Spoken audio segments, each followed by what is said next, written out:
빌립보서 3장 1절부터 16절의 말씀입니다.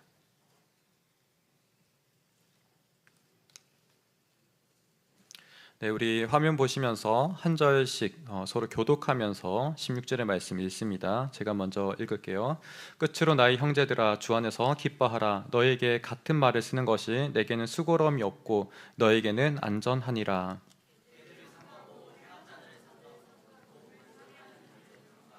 하나님의 성령으로 봉사하며 그리스도 예수로 자랑하고 육체를 신뢰하지 아니하는 우리가 곧 할례파라.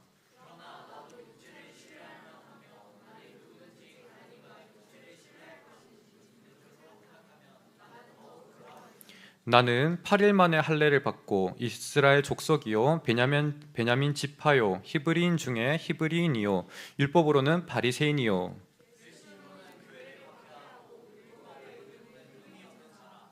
그러나 무엇이든지 내게 유익하던 것을 내가 그리스도를 위하여 다 해로 여길 뿐더러.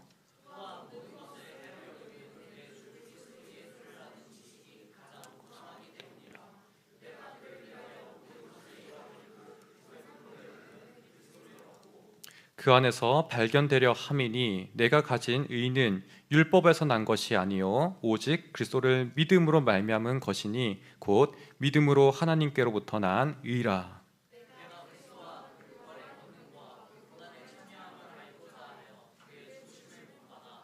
어떻게 해서든지 죽은 자 가운데서 부활에 이르려 하노니.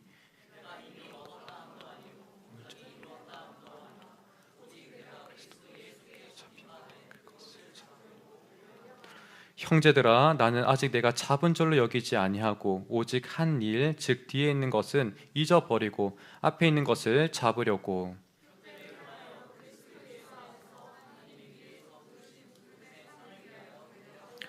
그러므로 누구든지 우리 온전히 이룬 자들은 이렇게 생각할지니 만일 어떤 일에 너희가 달리 생각하면 하나님이 이것도 너에게 나타내시리라.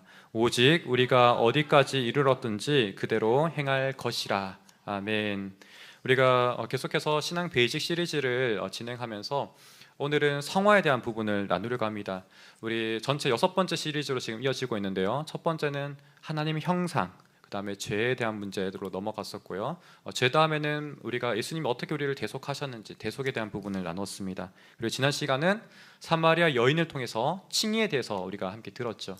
그 칭의 속에서는 하나님 우리를 의롭다 하시는 것, 주님을 만나는 것이 참 중요하다라는 이야기를 했습니다. 주님을 만날 때 그분이 나를 정말 생수도 주시고 나의 모든 공급처 되신다는 것을 알 때, 또 실제로 주실 수 있는 능력이 되시는 분이라는 것을 우리가 알 때에 비로소 우리 영혼이 자유하게 되고 또 사마리아 여인처럼 정말 기뻐 뛸 수 있는 그런 모습을 우리가 보게 되었습니다. 이런 칭의는 한편으로 우리가 지난 시간 가운데 성화와 연결된다라는 이야기를 드렸어요. 분리되지 않는다라고 이야기했는데요. 이런 성화를 우리가 오늘 나눔에 있어서 사도 바울을 통해서 함께 살펴보기 원합니다. 이 사도 바울을 우리가 살펴볼 때 이 바울이 어떤 인물인지 먼저 조금 생각해 볼 필요가 있겠어요. 사도 바울은 사실 지금 우리가 오늘 살펴보는 이 주요한 부분을 볼 때 처음부터 예수님을 잘 알았고 처음부터 신실한 교회 일꾼이라고 이야기할 수는 없었습니다. 그의 삶은 180도의 전과 후가 나뉘는데요. 이런 삶에 있어서 그는 처음에는 성경을 굉장히 잘 알았어요. 그리고 굉장히 종교적인 삶 또한 살았습니다. 하지만 이것이 그의 변화의 근본적인 이유가 아니었다는 거예요. 우리가 이런 포인트가 오늘 성화를 나눔에 있어서 가장 중요한 핵심이 되겠습니다. 이런 부분 가운데 우리가 첫 번째 대지를 나누자면 성화의 출발은, 화면 같이 한번 띄워주면 좋겠습니다. 함께 읽어보죠. 시작. 성화의 출발은 우리가 아니다. 사도 바울을 보더라도 우리 자신이 성화의 출발점이 되지 못하는 거예요. 우리 자신이 성화의 근거가 될 수 없음을 사도 바울의 삶을 통해서 우리가 너무나 분명하게 알 수밖에 없다라는 것이죠. 우리가 때로는 교회 일을 열심히 하는 거 참 중요합니다. 그리고 성경을 많이 읽는 거 참 중요해요. 하지만 우리가 거기에만 국한되어서 그저 장수를 채우는 것들, 오늘 분량을 채우는 것들로 우리가 국한된다면은 그것은 거룩한 삶과 그다지 연결되지 않는 삶일 수 있다는 것을 우리가 사도 바울에 대한 그 경고로서 받아들이기를 소망합니다. 우리가 모두 성경을 읽어야 되죠. 하지만 이것이 부담으로 다가온다면, 그저 내가 읽어내는 것을 급급한 것에 그친다면 우리가 이것의 참 맛을 알 수 없는 것과 같은 것이죠. 우리가 교회 사역도 열심히 해야 됩니다. 성경도 읽어야 되지만 더욱더 본질되는 것이 무엇입니까? 그 가운데 계시는 그리스도를 아는 것. 우리가 오늘 여러 가지 찬양의 고백 속에서 있었던 것처럼 그리스도를 알기 위해서 성경을 보는 거예요. 그리스도의 진실한 그 사랑을 알기 위해서 우리가 섬김과 봉사를 하는 거예요. 물론 이것을 하지 않는다면 그리스도를 알기 어렵겠죠. 그리스도의 그 사랑을 우리가 체험하기 힘들 것입니다. 하지만 더욱더 본질되는 그리스도를 놓치고서 성경을 읽고 그리스도를 놓치고서 우리가 섬김과 봉사를 한다면 그 또한 우리가 참된 성화의 길, 거룩한 삶으로 나아갈 수가 없음을 이 가운데 우리가 보게 된다는 것이죠. 이런 부분에서 우리가 오늘 말씀 2절과 3절의 말씀 함께 보기 원합니다. 2절과 3절의 말씀 함께 읽습니다. 시작. 개들을 삼가고 행악하는 자들을 삼가고 몸을 상해하는 일을 삼가라. 하나님의 성령으로 보아 신뢰하지 아니하는 우리가 곧 할례파라. 우리가 2절의 말씀을 보게 되면 먼저 삼가하라라는 지금 부정의 명령들을 이야기하고 있습니다. 그 가운데 세 가지 단어들이 연속해서 등장하는데 개들, 그러니까 정말 멍멍 그 개예요. 근데 저 당시 시대를 보게 되면 개는 단순히 집에서 애완견처럼 예쁘다, 정말 깔끔하게 관리한 그런 개가 아니에요. 지저분하게 길거리를 돌아다녔던 개들이고 지저분한 것들을 먹었던 그런 짐승이었던 것이죠. 그러하기에 개는 존중받는 존재가 아니라 천시 여겨졌고 굉장히 회피해야 되는 그런 대상이었습니다. 바로 그러한 존재, 곧 다르게 말하면 행악한 자들이라고 이야기할 수 있고, 또 다른 말로는 몸을 상해하는 사람이라고 이야기하고 있습니다. 이러한 사람들을 지금 피하라고 이야기하고 있는 거죠. 근데 바울이 좀 더 구체적으로 분명하게 지적하고 있는 사람은 어떤 사람들이냐면 유대의 전통을 지키고 있던 사람들이에요. 유대 전통 가운데서는 여러 율법이 명시되고 있었던 어떤 법들이 있을 거예요. 그 법들 가운데 가장 분명 한 가지가 무엇이냐면 할례를 행하는 거예요. 우리가 할례를 행한다는 것은 어떤 겁니까? 남성의 그 성기 가운데 표피를 베어내는 거잖아요. 오늘로 말을 하면 포경수술과 비슷한 그런 것들을 행하는 것이죠. 그거를 행하는 것이 할례라고 이야기하는데, 지금 사도 바울은 어떻게 보면 성경에 분명하게 명시되어 있음에도 불구하고 아브라함 이후로부터 할례를 행해야 된다는 이야기를 하고 있음에도 불구하고 그것이 악하다라고 이야기하고 있는 거예요. 우리가 여기서 너무나 중요한 거죠. 그 중심에 대한 의미, 본질을 놓치고서 표면적인 것만 행하는 것은 우리에게 그다지 의미가 없다는 것을 다시 한번 저 본문 가운데 이야기해 주고 있는 거예요. 그것은 행악하는 것이고 그저 몸을 상하게 하는 것뿐이라는 이야기를 들려주고 있어요. 그래서 우리가 화면 가운데 원어로 제가 두 가지 넣어줬는데요, 몸을 상해하는 일 그리고 할례파, 사실은 같은 의미가 될 수 있거든요. 몸을 상해하는 것, 잘라내는 것이죠. 지금 절단한다는 의미를 가지고 있어요. 사실은 할례를 가리키고 있는 겁니다. 근데 마지막에 쓰고 있는 할례파 또한 사실은 그런 의미를 가지고 있는 거죠. 근데 용어를 구분하고 있는 거예요. 사도 바울은 지금 앞서서 말하는 몸을 상해하는 일로서 오히려 유대의 전통을 지키려고 하는 사람들 굉장히 비판하고 있는 거예요. 왜냐하면 본질을 추구하지 않고서 의미 없는 행위만 반복하고 있기 때문에 그렇다는 것입니다. 우리가 이 할례를 생각할 때 그 뿌리가 어디서 기원합니까? 여러분 창세기 17장을 보게 되면 아브라함에서부터 이 할례가 시작되어져요. 아브라함이 몇 세 때 이 할례가 시작되었을까요? 70살일까요? 그가 어떤 생식의 기능을 가능할 때, 육신이 충분히 그런 자녀를 만들 수 있는 나이대에 그런 말씀을 주셨을까요? 그렇지 않습니다.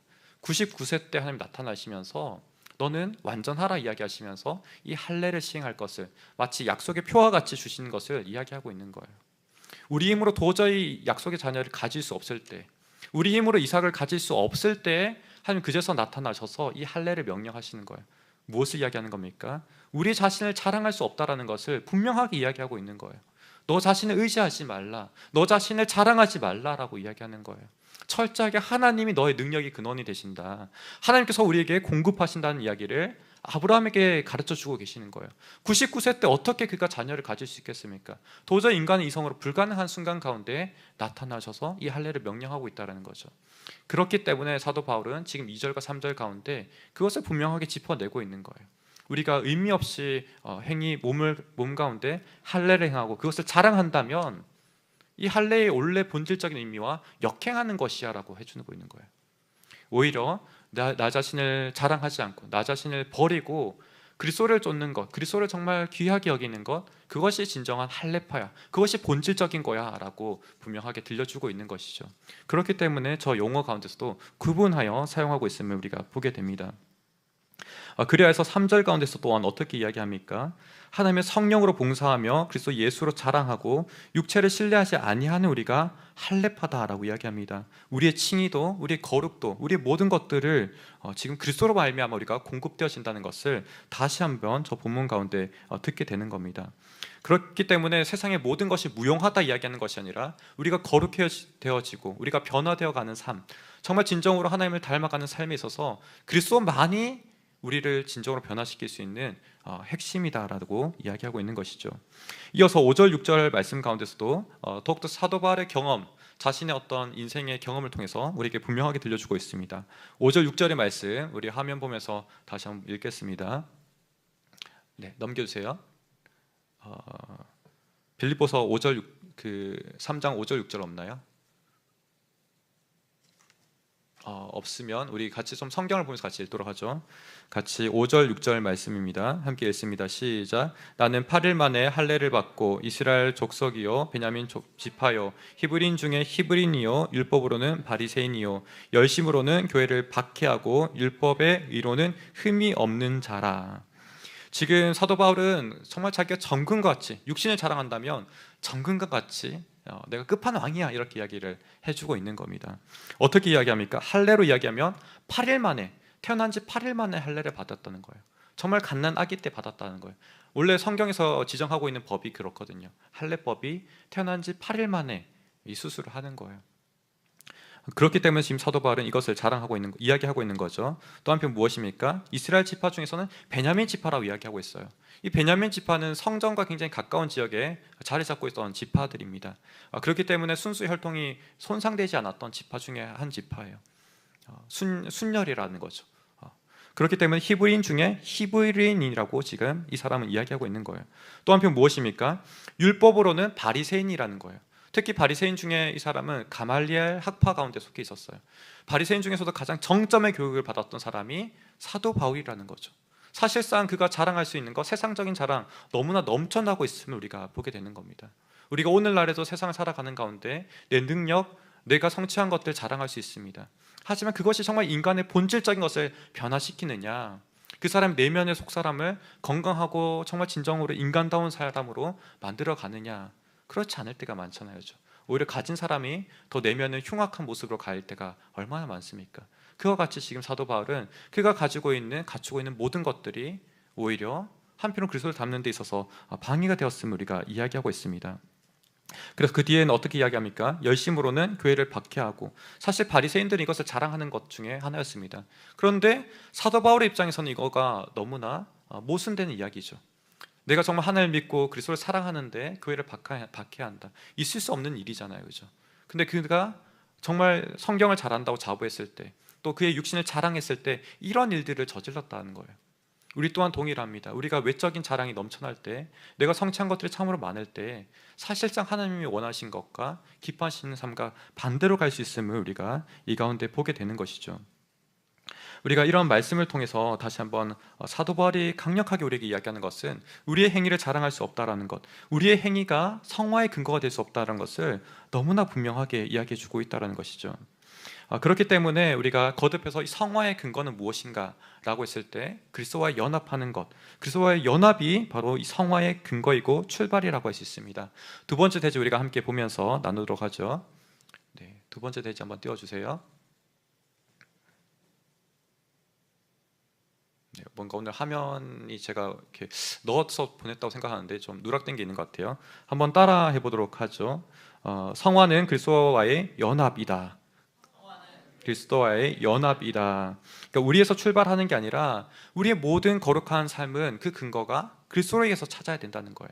우리가 칭의 또한 주님에서 찾았지만 우리의 성화의 근거 또한 주님에서 찾아야 된다는 것을 분명하게 이야기하고 있습니다. 이런 부분 가운데서 우리가 로마서 11장 17절과 18절의 말씀을 잠시 보도록 하겠습니다. 사실 오늘 이 빌립보서를 이야기하는 가운데 이 로마서의 비유가 굉장히 잘 들어맞는 것 같아요. 왜냐하면 사도 바울은 지금 자랑할 것들이 너무나 많아요. 근데 이 모든 것들 내가 배설물과 같이 버린다라고 이야기하거든요. 우리 로마서 11장 17절과 18절의 말씀 한번 보도록 하겠습니다.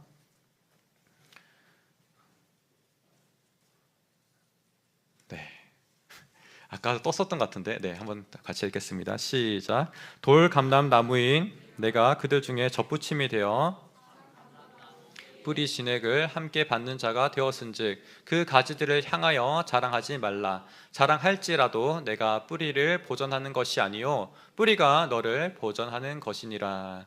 지금 그리스도와 우리의 관계를 비유하고 있어요. 그 가운데 우리는 어떤 나무냐면 돌 감람나무라는 거예요. 야생에서 자라고 있는 감람나무, 이렇게 표현할 수 있을 것 같아요. 한편 그리스도는 뭐예요? 참 감람나무인 거죠. 우리는 지금 이 그리스도가 어떻게 연결되었냐면 원래 돌 감는 나무의 가지를 잘라내요. 그리고 그 자지를 가지고 와서 참 감람나무에 접시를 붙이는 거예요. 우리 다음 화면 한번 넘겨주시면 그 그림이 있는데요. 그림이 잘 보이나요? 좀 작게 보이죠? 그 아래에 있는 것이 지금 돌 감람나무예요. 그 감람나무 가지에 우리 가지를 붙여서 동년 매어요.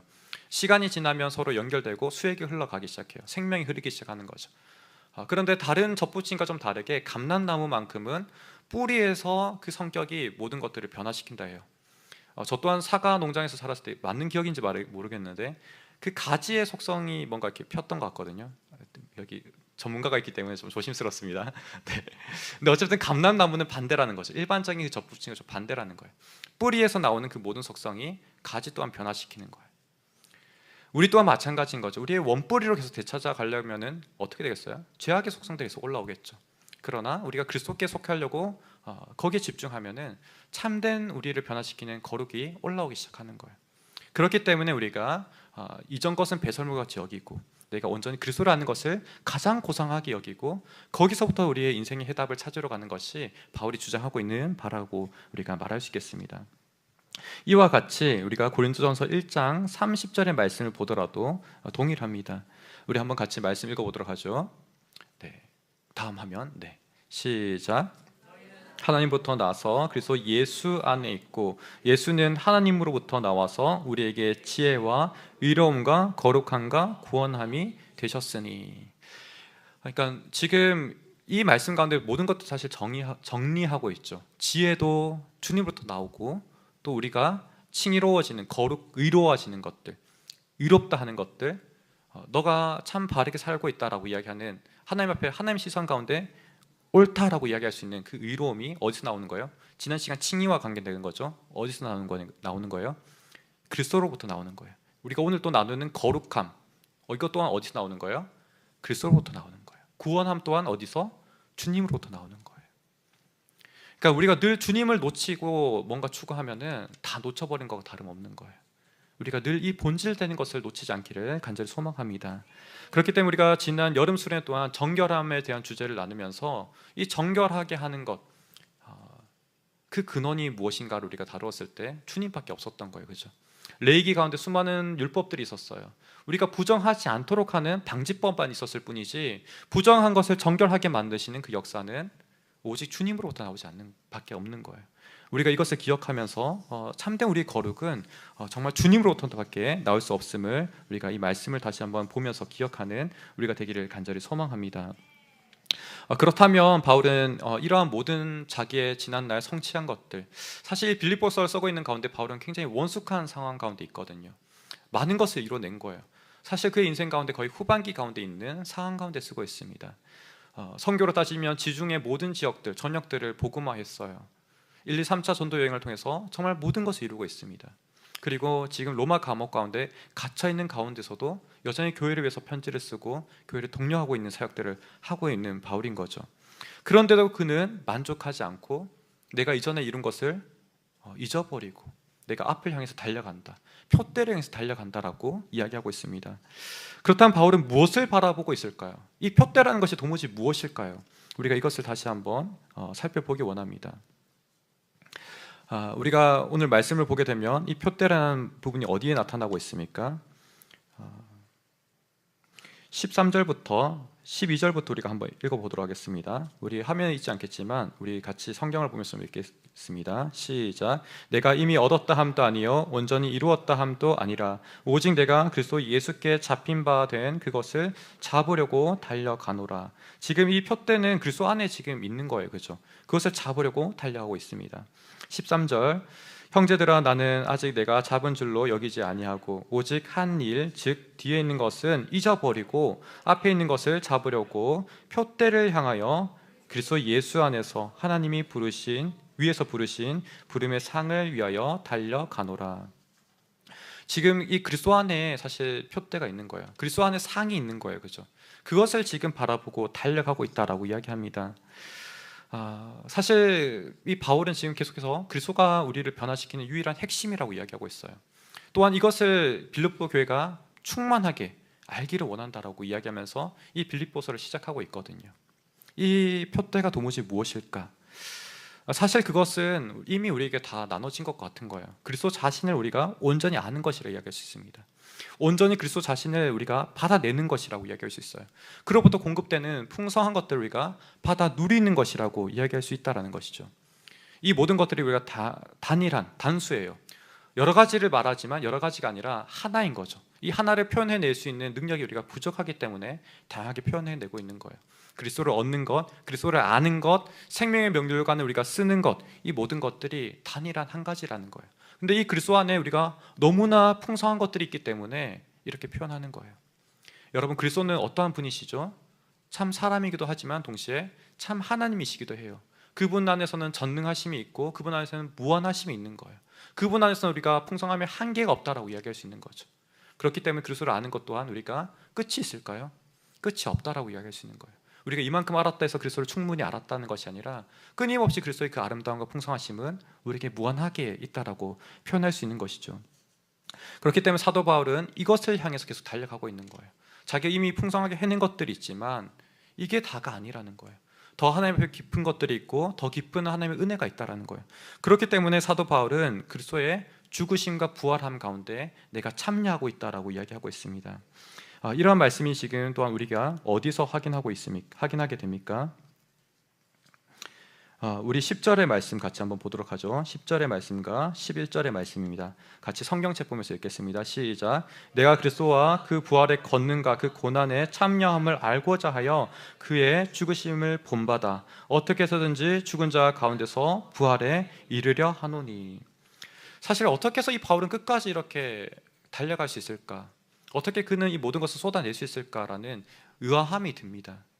그는 어떤 상태에 도달하는 것이 목적이 아니라 그리스도를 정말 알고 그리스도를 경험하고 그리스도가 어떠한 삶을 정말 능력 있게 살아냈는지 그 능력의 근원을 맛보기를 원하는 모습을 우리가 보게 되어요. 끊임없이 나눠줄 수 있는 그 은혜들 어디서 나오는지, 정말 그리스도의 그 능력이 어디에 있는지를 사도 바울은 말씀으로 살아가는 가운데 그리스도의 그 사랑을 실천하는 가운데 이것을 맛보고 있음을 우리가 보게 된다는 것이죠. 그렇기 때문에 이 거룩한 삶은 사실 실체가 없는 삶이 아닙니다. 추상적인 삶 또한 아닙니다. 우리가 그리스도의 손을 만졌을 때 그분의 못자국을 느낄 수 있는 것처럼 실체가 있는 거룩이라는 거죠. 이 거룩을 제가 묵상하는 가운데 느끼는 것은 무엇이냐면 우리가 어떠한 고상한 차원으로 가는 게 아니에요. 우리가 더 나은 존재가 뭔가 이렇게 레벨업하는 그런 게 아니라는 거예요. 이미 그리스도가 우리를 구원하셨고 이미 우리에게 모든 것을 주셨는데 이것을 우리가 풍성하게 맛보는 것과 같은 거예요. 그렇기 때문에 그리스도를 우리가 더 충만히 아는 것, 그분을 더 깊이 맛보는 것, 이것이 사도 바울의 기쁨이 되고 즐거움이 된다는 거죠. 그러니까 고난 가운데 있다 할지라도 이 고난을 뛰어넘게 하는 부활의 능력을 계속해서 공급받고 누리기 때문에 사도 바울은 그 즐거움을 지금 이 빌립보 교회 가운데 이야기하고 있는 거예요. 우리 또한 마찬가지입니다. 성경을 읽고 교회 가운데 여러 가지 즐거운 활동들, 또 사역들, 섬김과 봉사할 수 있습니다. 그 가운데 주님으로부터 말미암는 이 공급함들을 우리가 늘 누리고 주님과 교제하고 주님의 사랑을 맛보아 할 때 우리가 참된 거룩의 삶으로 나아갈 수 있을 줄 믿습니다. 사도 바울은 또한 그가 정말 삶으로 이것을 구현해냈던 사람입니다. 디모데후서 4장 6절과 8절의 말씀을 보게 되면 사도 바울은 자기 자신이 전제와 같이 부어졌다라고 이야기합니다. 우리 화면 한번 띄워주시면 좋겠는데요. 디모데후서 4장 6절과 8절의 말씀입니다. 같이 한번 읽어보죠. 시작. 전제와 같이 내가 벌써 부어지고 나의 떠날 시간이 가까웠도다. 나는 선한 싸움을 싸우고 나의 달려갈 길을 마치고 믿음을 지켰으니 이제 후로는 나를 위하여 의의 면류관이 예비되었으므로. 사도 바울은 지금 이 빌립보서에서 이야기했던 부분들, 그것을 여전히 신실하게 지키고 그 마지막 달려갈 길들을 맞춰가고 있는 부분을 보게 됩니다. 디모데후서에서는 정말 그가 죽음을 앞두고서 썼던 편지거든요. 그렇기 때문에 그가 말하고 있는 모든 것들이 일치되고 있는 거죠. 언행이 일치되고 그가 믿고 있는 신언행 모든 것들이 일치되고 있는 모습을 우리에게 보게 됩니다. 그렇기 때문에 우리가 이어지는 세 번째 대지를 조금 나누기 원하는데요. 세 번째 대지입니다. 한번 띄워주세요. 순서가 조금 오락가락할 수 있는데 세 번째 대지 우리 함께 보면서 말씀 같이 정리하기 원합니다. 함께 읽어보죠. 시작. 성화는 우리를 성숙하게 또 겸손하게 한다. 좀 다르게 말하면 즉 우리를 향기 나게 한다라고 할 수 있어요. 이 성화는 그리스도를 닮는 것, 그죠? 그리스도를 우리가 정말 연합하는 것이라고 이야기할 수 있는데, 그러하기 때문에 우리가 점점 성숙하게 될 뿐만 아니라 성숙해진다 했을 때 교만해지는 게 아니라 동시에 무엇이 이루어지는 건가요? 겸손해지는 거예요. 이것이 내 것이 아니기 때문에, 정말 주님께서 모든 것을 주셨고 공급하셨기 때문에 우리는 점점 겸손해지는 거죠. 또 내가 충분히 다 알았다 하는 것이 아니라 여전히 모른다라고 이야기하는 거예요. 사도 바울 또한 동일하게 오늘 본문 가운데서 이야기하고 있습니다. 15절과 16절 가운데서 이렇게 이야기하죠. 화면 띄워주시면 좋겠고요. 제가 한번 읽습니다. 읽습니다. 그러므로 누구든지 우리 온전히 이룬 자들은 이렇게 생각할지니 만일 어떤 일에 너희가 달리 생각하면 하나님이 이것도 너에게 나타내시리라. 오직 우리가 어디까지 이르렀든지 그대로 행할 것이라. 여기서 지금 15절을 보게 되면 온전히 이룬 자들은 이렇게 생각할지니, 이 말씀을 보게 되면 온전하다는 말이 한편 12절 가운데 자세히 본문을 보았던 친구들은 상반된다고 생각할 수 있을 거예요. 12절에는 사도 바울이 이렇게 이야기하거든요. 내가 이미 얻었다 함도 아니요 온전히 이루었다 함도 아니라. 자기는 이미 이루지 않았다라고 이야기해요. 그런데 12절에서는 이 온전하다는 것이 완전하다라는 의미로 사용되었다면 15절에서는 어떻게 사용되었냐면 성숙하다라는 의미로 사용되는 거예요. 그러니까 조금 같은 단어를 사용하고 있지만 때로는 뉘앙스가 달라지는 거죠. 12절에서는 자기가 완전하진 않다라고 이야기해요. 하지만 15절에서는 자기가 성숙되었는데 성숙된 자들은 이렇게 생각하고 이렇게 받아들여야 된다라고 이야기하고 있는 거죠. 15절에서 말하고 있는 게 무엇입니까? 때로는 다른 것들이 더 있을 수 있다라는 거예요. 자기가 이렇게 생각하고 이야기한 것들 이야기하지만 이게 전부가 아니라는 것들 자기 또한 받아들이고 있다라는 거예요. 그러면 그것 또한 어떻게 하신다는 거예요? 하나님께서 이것 또한 너에게 나타내신다는 거예요. 더 좋은 것들, 더 예비하신 것들이 얼마든지 있을 수 있다라는 거예요. 그런데 그것 또한 하나님께서 나타내시고 깨닫게 하시고 경험케 하신다는 것을 분명하게 이야기해주고 있는 거예요. 그런데 한 가지 더 중요한 게 무엇이 있습니까? 16절에 그것을 알게 하시고 깨닫게 하시고 맛보게 하셨으면 오직 우리가 어디까지 이르렀든지 그대로 행할 것이니라. 그것이 우리의 삶으로 나타날 수밖에 없다라는 거예요. 주님을 우리가 맛봄으로 말미암아 우리가 깨달음이 이루어지고 또 우리 삶을 변화시켜 나가는 거예요. 성화라는 것은 우리 힘으로 뭔가 애써서 이루는 것, 그게 아니라 주님께서 정말 공급하시기 때문에 점점 내가 변화되어 가는 거예요. 아까 참 감람나무에 젖붙임을 당한 그 돌 감람나무처럼 주님으로부터 공급되어지는 그 모든 양분과 속성들이 나를 주님과 닮도록 변화시켜 가는 거예요. 그렇기 때문에 깨닫게 하신 그 모든 것들이 또한 삶으로 나타날 수밖에 없음을 우리가 오늘 본문 가운데 이야기하고 있습니다. 우리 모두 다 다시 한번 주님을 깊이 묵상하는 가운데 더 깊이 닮아가고 그분의 사랑하심을 닮아가는 우리가 모두가 되기를 간절히 소망합니다. 마지막으로 빌립보서 2장 5절의 말씀으로 마치고자 합니다. 우리 화면 다시 한번 띄워주시면 좋겠고요. 2장 5절의 말씀입니다. 한번 같이 읽어보도록 하죠. 시작. 너희 안에 이 마음을 품으라. 곧 그리스도 예수의 마음이니. 사실 빌립보서를 제가 전체를 묵상하는 가운데서 굉장히 성화에 대한 이야기를 많이 들려준다라는 생각이 들었어요. 그런데 이 성화는 다름 아닌 굉장히 주님을 닮아가는 것이고 또 다르게 말하면 굉장히 관계적이라는 생각이 들었어요. 왜냐하면 주님이 이 땅 가운데 어떻게 사셨습니까? 끊임없이 우리를 사랑하는 삶으로 사셨단 말이에요. 성화에 드러나는 그 표징은 무엇이냐면 우리가 사랑하는 삶으로 나아가는 것입니다. 그분이 그리스도의 마음이라는 것은 어떤 마음입니까? 원래 하나님과 동등봉체이시나 이것을 취할 것으로 여기지 않으시고 자기가 사람의 형상을 입으셔서 이 땅 가운데 오시고 종의 형체로, 그렇죠? 그리고 우리를 위해서 자신의 몸을 내어주시기까지 사랑하신 바로 그 마음이 그리스도 예수의 마음이라는 거예요. 십자가의 그 마음, 철저하게 낮아지신 그 마음, 우리에게 모든 것을 내어주신 그 사랑의 마음이 그래서 예수의 마음이라는 거예요. 우리가 이 마음을 본받고 닮아갈 때 우리 또한 다른 사람을 향해서 사랑하는 삶을 살아가되 우리가 힘들지 아니하고 그것이 기쁨으로 여기고, 우리가 고난이 있지만 그 고난이 내게 힘겨운 것이 아니라 즐거움으로 나갈 수 있음을 사도 바울은 이야기하고 있습니다. 그러하기에 이 빌립보서 전체가 이야기하는 가장 핵심은 기뻐하라는 거예요. 우리가 고난에 있을지라도 너가 그리스도 안에 있기 때문에 기뻐하라. 그리고 우리가 주님을 더 닮아가는 것에 기뻐하라, 도전하라. 이미 이 빌립보 교회는 너무나 성숙되고 잘하고 있는 교회였어요. 그렇지만 그 가운데 더 주님을 향해서 닮아가라는 이야기를 우리에게 들려주고 있습니다. 이 자리에 있는 우리 청년들, 여러분들 또한 주님 안에서 때로는 너무나 잘하고 아름다운 모습들이 있을 것입니다. 하지만 우리가 그러한 것에 만족하지 아니하고, 또 때로는 내가 지난날의 아름다운 첫사랑을 놓치고 있었다면 그것들을 다시 한번 회복하고 주님의 마음을 우리 마음 가운데 깊이 담아내는 여러분 되기를 소망합니다. 우리가 너무 애쓰기보다도 주님을 깊이 묵상하고 주님을 굳건하게 붙잡는 여러분 되시기를 축복합니다. 그러할 때 여러분의 삶을 변화시키는 참된 경건과 능력들이, 거룩함의 힘들이 여러분들을 가득히 채우실 것이고 주님을 닮아가게 하실 줄 믿습니다. 우리 이 시간 다시 한번 찬양하며 또 우리의 입술을 고백을 담기 원합니다. 우리가 간구함에 있어서 정말 주님 닮기 원합니다. 이러한 부분에서 우리가 표대로 삼고 나가기 원합니다. 주님을 닮은 그 사랑을 또한 우리가 머금기 원합니다. 당신의 그 마음, 그리스도 예수의 그 마음을 우리에게 부어 주옵소서. 이러한 마음가짐으로 우리가 찬양하며 나가기 원합니다.